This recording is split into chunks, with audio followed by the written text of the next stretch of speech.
Président, ministre, chers collègues, je voulais revenir sur l'idée même de relance économique qui est reprise par la plupart des intervenants et intervenantes et des gouvernements, puisque nous pensons qu'il ne faut pas une relance économique, mais une bifurcation économique et écologique qui change complètement à la fois les paradigmes, mais le fonctionnement des économies pour faire face à la crise sanitaire, économique et sociale en cours, mais aussi aux prochaines crises sanitaires et écologiques dont nous savons qu'elles vont advenir. Et à ce propos, je voulais interpeller les ministres sur les choix d'investissement et de financement qui ont été faits et qui vont être faits au niveau de chaque pays, mais aussi au niveau européen.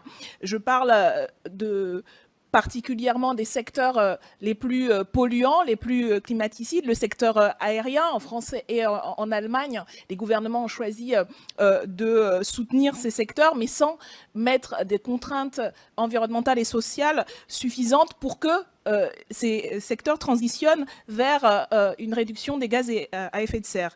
Et au niveau européen, la Banque centrale européenne prévoit d'investir plus de 220 milliards d'euros dans des secteurs parmi les plus polluants. Alors ma question est de savoir quelles mesures comptez-vous mettre en œuvre dans chacun des pays pour que les investissements et les financements suivent une véritable trajectoire de transition écologique, c'est-à-dire y compris de décroissance des productions et des industries les plus polluantes aujourd'hui en Europe et dans le monde. 1 minute 18 pour répondre. Ce sera difficile de parler de la bifurcation écologique en 1 minute 18, mais je vais essayer. Oui, il y aura bien une bifurcation écologique dans cette relance et elle sera verte. Et oui, elle l'est déjà, puisque quand vous regardez les soutiens qui sont apportés aux voitures, c'est apporté aux véhicules électriques avec une prime massive. La prime à la conversion permet de réduire significativement les émissions de CO2. C'est mieux après qu'avant en termes d'émissions de CO2.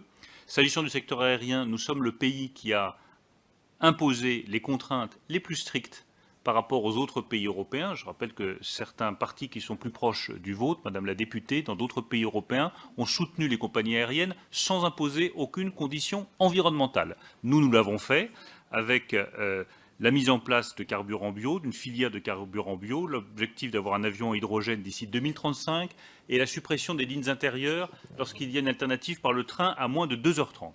Enfin, vous ne serez pas déçus, car dans les mesures qui viendront dans les prochaines mesures de relance, vous aurez aussi des éléments sur la rénovation énergétique des bâtiments, sur le soutien à l'hydrogène, comme ça a déjà été indiqué, ou sur la lutte contre l'artificialisation des sols. Et j'espère bien, Madame la députée, qu'en cohérence avec ce que vous venez de nous dire, vous les voterez. Merci, Présidente. Collègue, Monsieur le vice-président Timmermans, excusez-moi, je voulais vous interpeller sur la stratégie en matière de désinvestissement des énergies polluantes et notamment des énergies fossiles. Un rapport récent de l'OCDE et de l'Agence internationale de l'énergie montre que en 2019, le soutien à la production d'énergie fossile a globalement augmenté de 38% au niveau des pays dits développés et ceux dits émergents, et donc y compris au niveau européen. Or, ce rapport note aussi que la période actuelle devrait être en fait un moment pour changer et orienter différemment les politiques en la matière. Nous pensons que face à la crise sanitaire, économique et sociale, mais aussi face à la crise écologique, il ne s'agit pas de relancer, même en verdissant ici et là des politiques, mais de bifurquer de manière radicale pour changer de paradigme et changer le fonctionnement de l'ensemble de nos économies. Or, pour le moment, l'ensemble des décisions prises au niveau européen dans des pays, mais également au niveau de la Banque centrale européenne, ne montrent pas que la prise de conscience s'est faite. J'en veux pour preuve le choix fait après le le 4 juin, après le Conseil des gouverneurs de la Banque centrale européenne, de continuer à financer les énergies fossiles.